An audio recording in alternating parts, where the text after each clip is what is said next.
Song of Solomon, or the Song of Songs. I kind of picked this from the standpoint of I have never studied it before, I have never heard it preached on before, I've never heard it taught before, so I wanted to delve into it. I started this a couple of months ago of actually trying to learn what it teaches. I'm going to do something a little different than what normally we would do. Normally we go through a book or a chapter kind of verse by verse. Instead, I'm hoping and I'm praying that what we accomplish this week and next week is that you actually learn how to interpret it. Instead of going through and interpreting it. But if we can teach you how to interpret it, how to understand it, I think that actually has a much greater benefit in the long run than it does kind of trying to break it all down. But you can't understand it until you can understand how it is written. Okay? And to do that, start off and take your pew Bibles and open up to the Song of Songs, to chapter 4. That's on page 484 of the Old Testament. I'm going to read this, the first 15 verses. And Bobby, would you pass these out?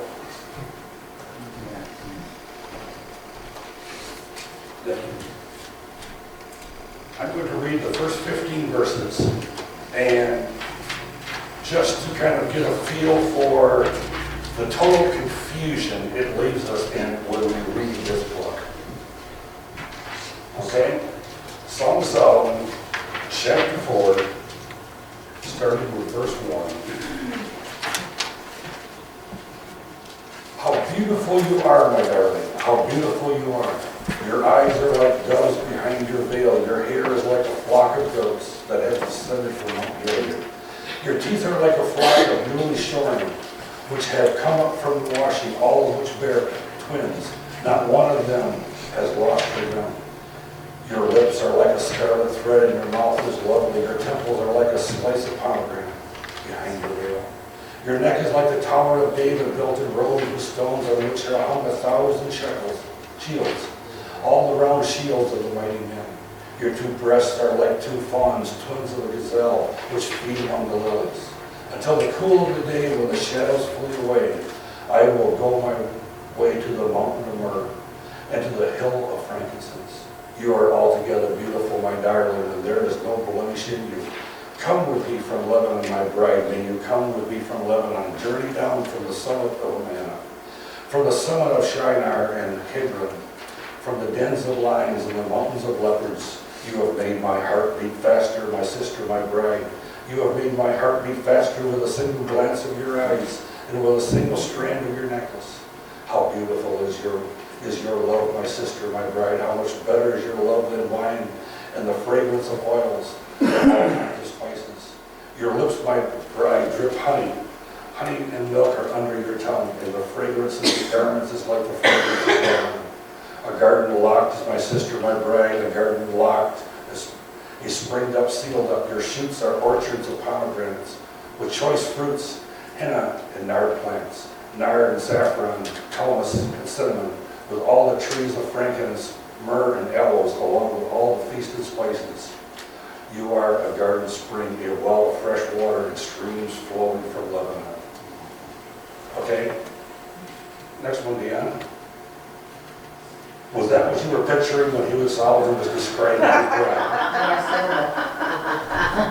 Okay. This was the picture description. Okay. Now, a lot of that has to do with the fact of we were reading all these things, okay, and it was, to a large extent, not really making a lot of sense. So what I did is I rewrote the 4th chapter, okay, and put it more in our way of talking, And it was easy for me to do because I actually wrote this to my bride. So I'm going to read it again with a rewrite. This is to my bride.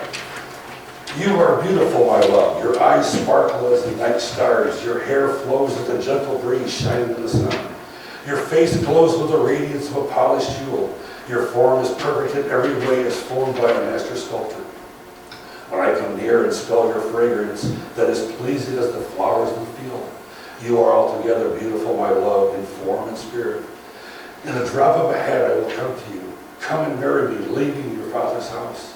For I am enthralled with you, enthralled with your love. You are more than a precious jewel. How beautiful you are, my love. Your lips are begging to be kissed. You are pure and without fault. You make me alive as I long for your embrace. As two rivers flow and become one. No more beating around the bush. Come marry me, love. That's the thing. If you follow through what we read the first time, I followed that same thought. Of course, Solomon did a much better job. And teaches a lot more than what I can accomplish. But today, I think if somebody told their fiance or whatever, your hair is like a flock of goats, you wouldn't consider that a real high compliment, I understand. And this is why I wanted to show the contrast, okay? Because what it comes down to is the pattern and the style of writing is, you may say, really important to understand, okay? Because the Song of Songs, which is really the real title, it's a poem form of a song sprinkled with idioms and plastered with jewels. While it progresses from meeting, courtship, wedding, dating, life, problems to reconciliation, in the middle of the story, there are flashbacks to earlier times and it jumps forward. The main character is the bride, but Solomon wrote the song from the bride's perspective. Okay? Now, next slide, Nina. Idioms. Okay? In the story that, you must say, the love letter I just read, I had put 2 idioms in there. so what's an idiom? That's why I put the 2 in there, because nobody knows what an idiom is, neither did I until I started studying this, okay? If you look, you will see, the first one, at the drop of a hat I come to you. And the last one, no more beating around the bush. Those are idioms.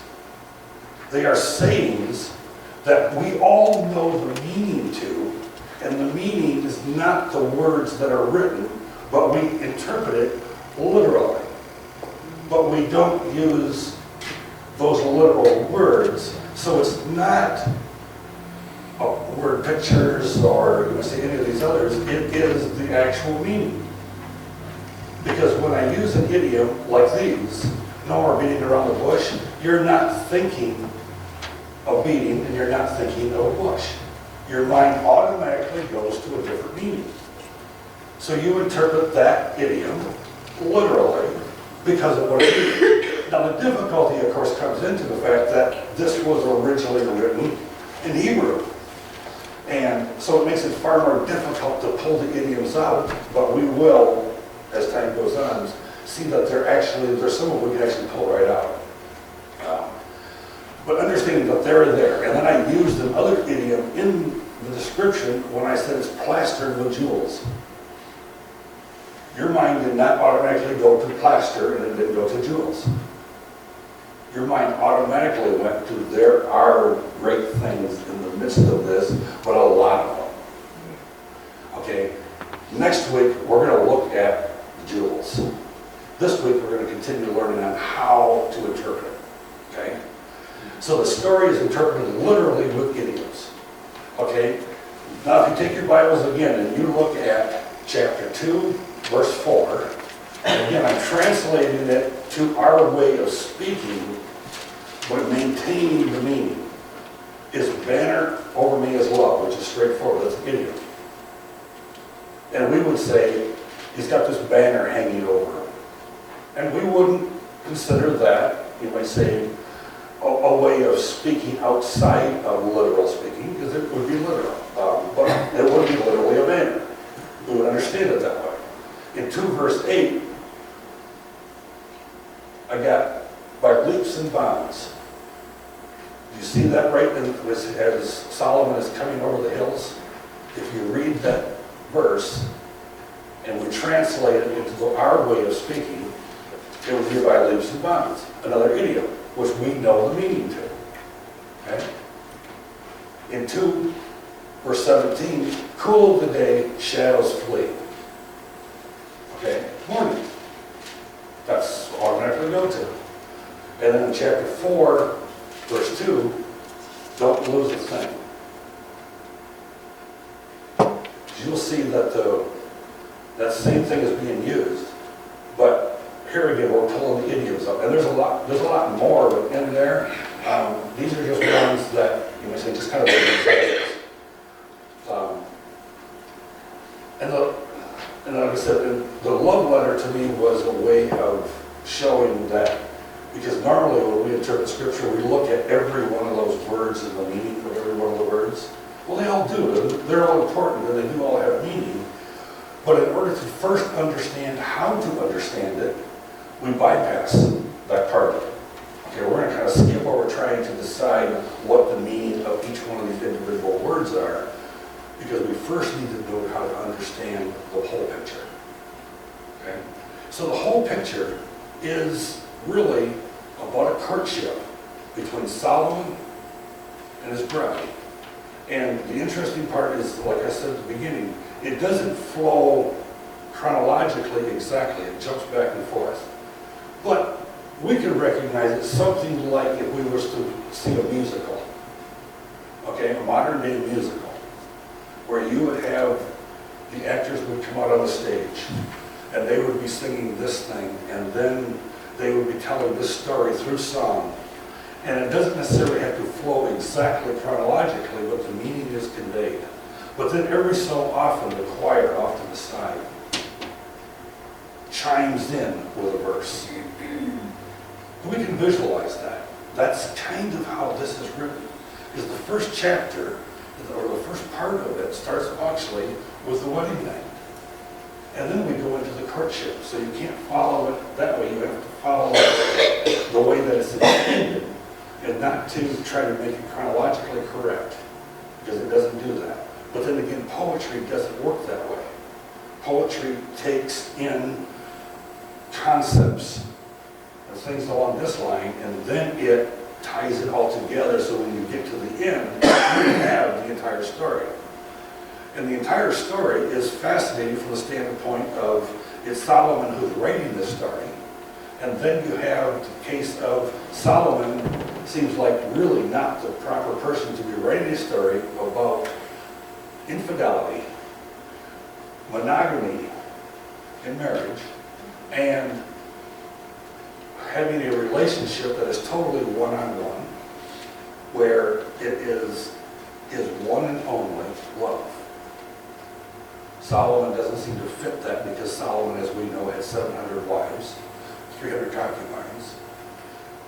There is an explanation for it, okay? Did he write this to Bathsheba, or do we know? We know, and we're going to get to that. Okay. That was not Bathsheba. Okay. Because there's one thing I found interesting when studying this, I found probably about 15 different ways of interpreting it. The vast majority which simply do not fit into the rules of biblical interpretation. Okay. So it's, once I got to the grasp of the big picture, then it starts all falling into place. And so like I said, he had Solomon with his big harem that he had, 16 began. Interpret it literally, not as an allegory. Okay? This is not a story, made-up story. Okay, there are allegories in the Bible. This is not to be interpreted as an allegory. It is a literal, real thing, real life that happened. Okay? And why? Start off with the title. In Hebrew, the title is Song of Songs. It's not the Song of Solomon. as most of our Bibles will title that book. And there's a reason why it should be called the Song of Songs, because it's the greatest of songs. We use the same illustration that King of Kings, Lord of Lords, meaning, obviously, that Jesus is the King over all of the kings. He's the greatest King. He is the Lord over all the other lords.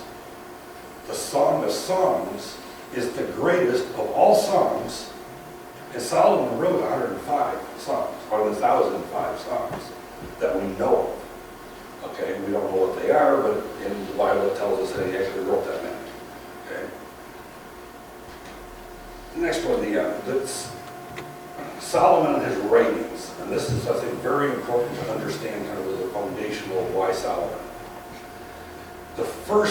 His first writings is the Song of Songs as a young man. And if you look at the life of Solomon when he was young, his heart was totally dedicated to God. Okay? It was later on that he wandered away. And that, in the midst of that, we have the Proverbs. That's his second writings. His third writings are actually Ecclesiastes. And Ecclesiastes was written after he returned to the Lord. So the Song of Songs being the first writing as a young man, after, and I say because when he became king, God came to him and said, "What do you want me to do for you?" Which is a pretty big deal. God comes and says, "You can have whatever you want." Well, when it's God offering this, that leaves an awful lot available. And Solomon asked for wisdom. And because of that, he got all the other things. He had this wisdom really early on.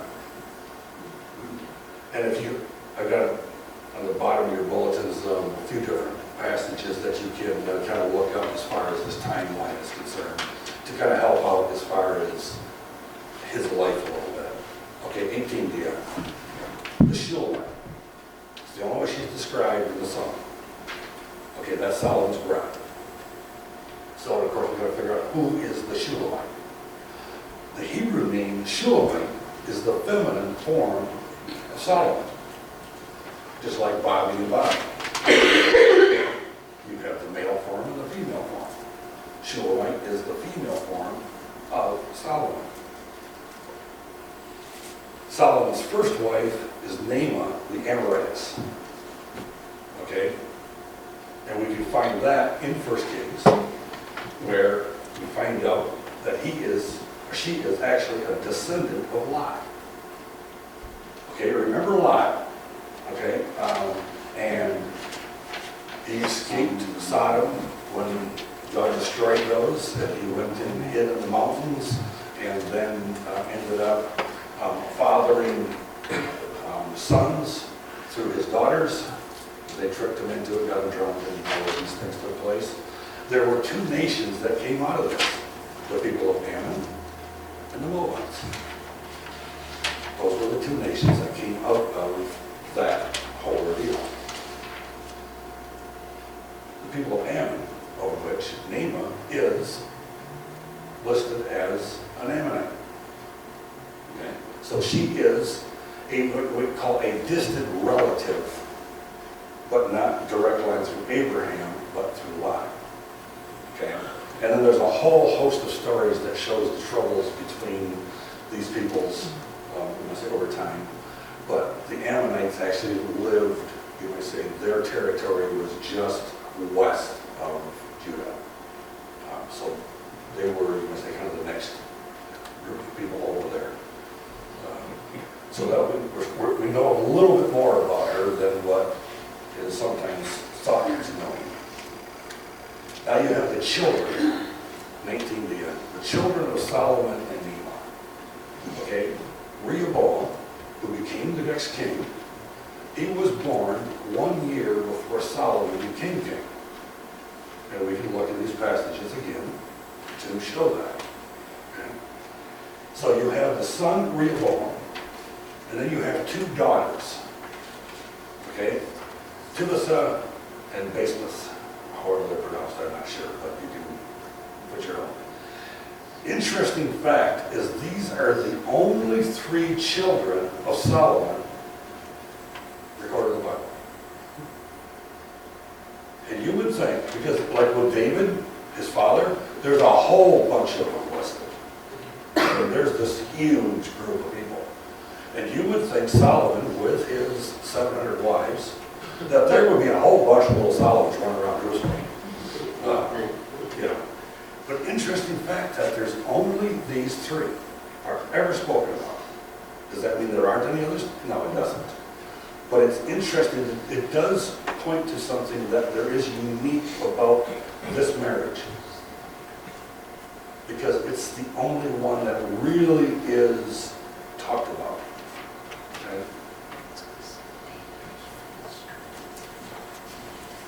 So on the back side of that handout, I took the entire the love story, and on the back side, there is this sheet, okay, of which I broke up the book, Song of Songs, into titles for sections, okay?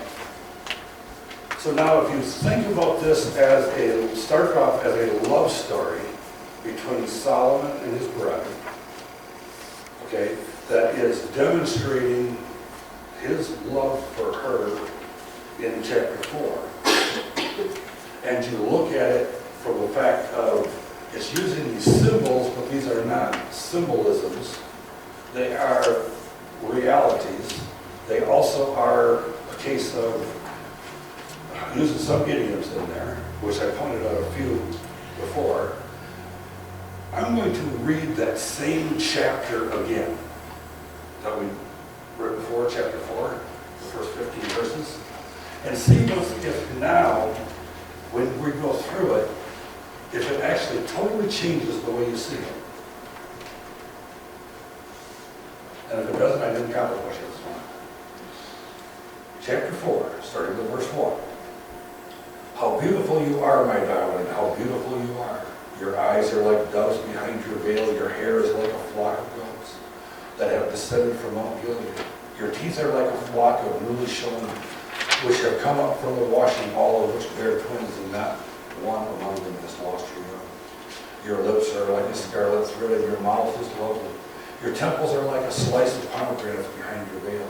Your neck is like a tower of David built in a rose of stone, on which are hung 1,000 shekels, all the round shekels of the mighty men. Your 2 breasts are like 2 fawns, twins of a gazelle, which feed among the lilies. And until the cool of the day, when the shadows flee away, I will go my way to the mountain of myrrh and the hill of frankincense. You are altogether beautiful, my darling, and there is no blemish in you. Come with me from Lebanon, my bride. Come, may you come with me from Lebanon, journey down the summit of Ammon, and from the summit of Shinar and Hermon, and from the dens of lions and the mountains of lions. You have made my heart beat faster, my sister, my bride, and you have made my heart beat faster with a single glance of your eyes and with a single strand of your necklace. How beautiful is your love, my sister, my bride, and how much better is your love than wine, and the fragrance of your oils than all kinds of spices. Your lips, my bride, drip honey. Honey and milk are under your tongue, and the fragrance of the garment is like the fragrance of Lebanon.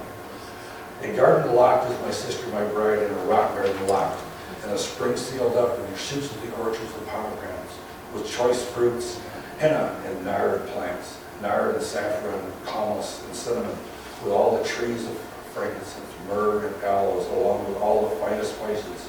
You are a garden spring, a well of fresh water, and the streams are flowing from Lebanon. Does it actually make more sense now?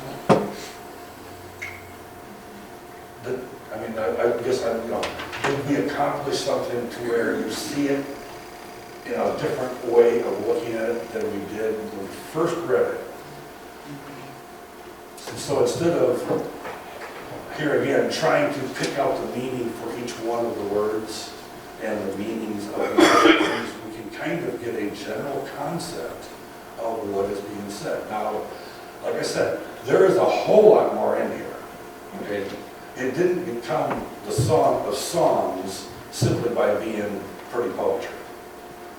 Because there's one rule of biblical interpretation that is absolutely hard and fast, is it is about Christ. Okay? If you're not pulling that out, which next week is what we're going to, those are the jewels. And there are some fabulous jewels in here that there are ways of looking at the love of Christ that I've never seen before. It brings out a depth that I've never seen before. That's next week. Okay. The Song of Songs.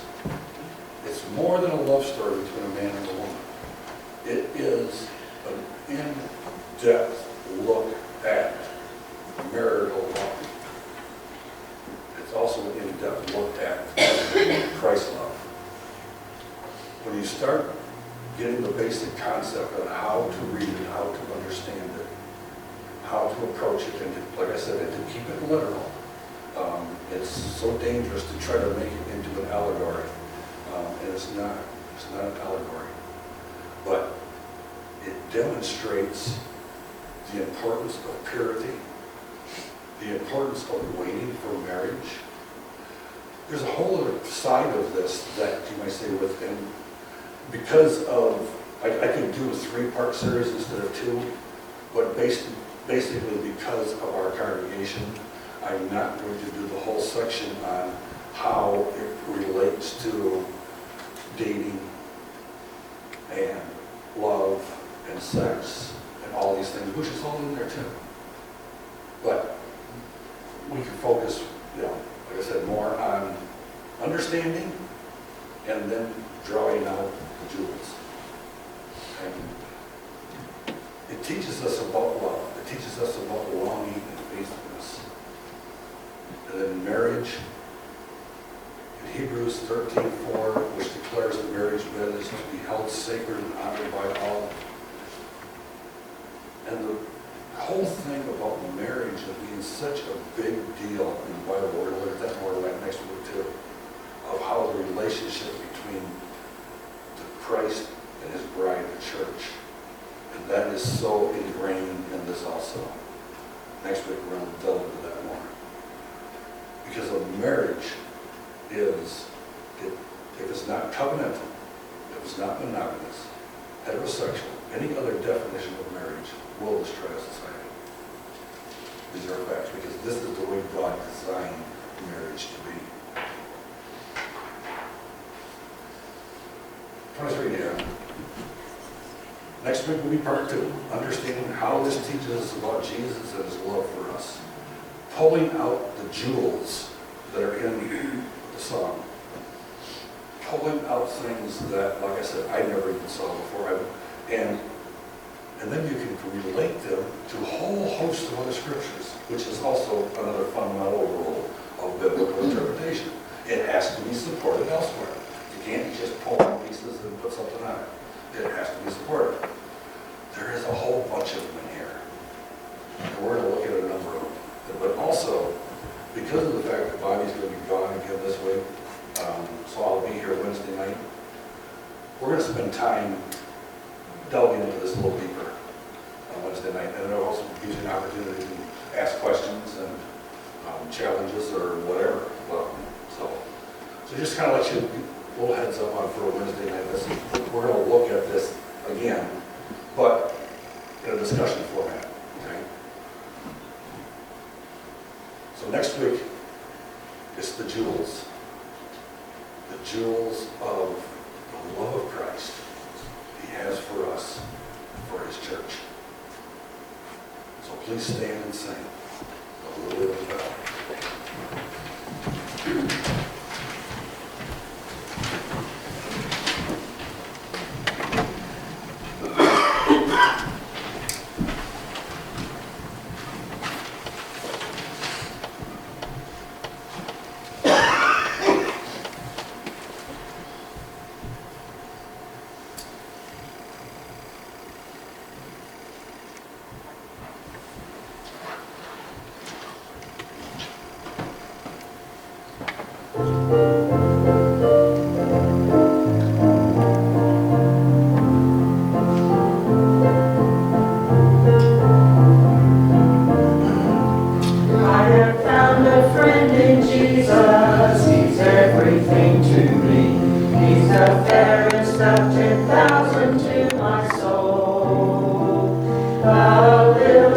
of the valley, in Him alone I see all I need to cleanse and make me fully whole.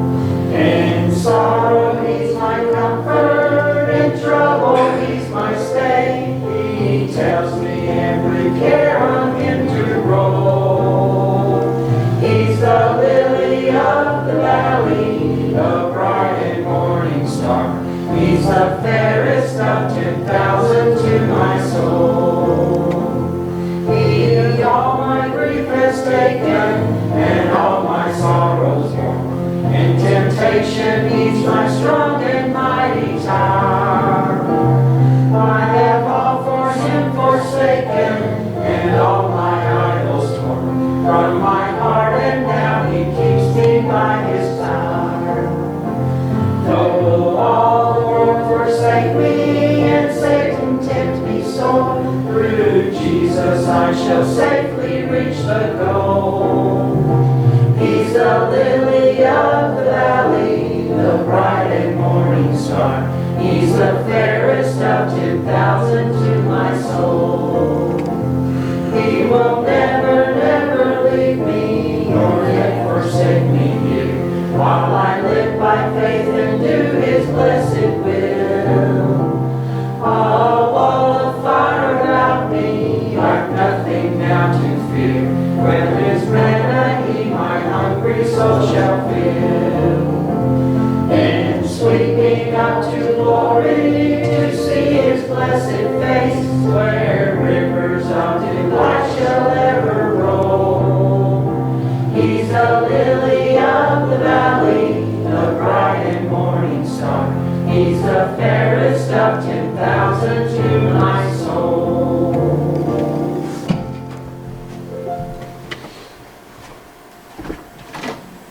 Again, Lord, we just thank you and praise you because you have given us this time to gather together in your house to worship you, to learn from you. And Lord, as this day continues on, as we continue with the service, as we continue with the study, may we learn. May we learn of your greatness, your glory. And we praise your holy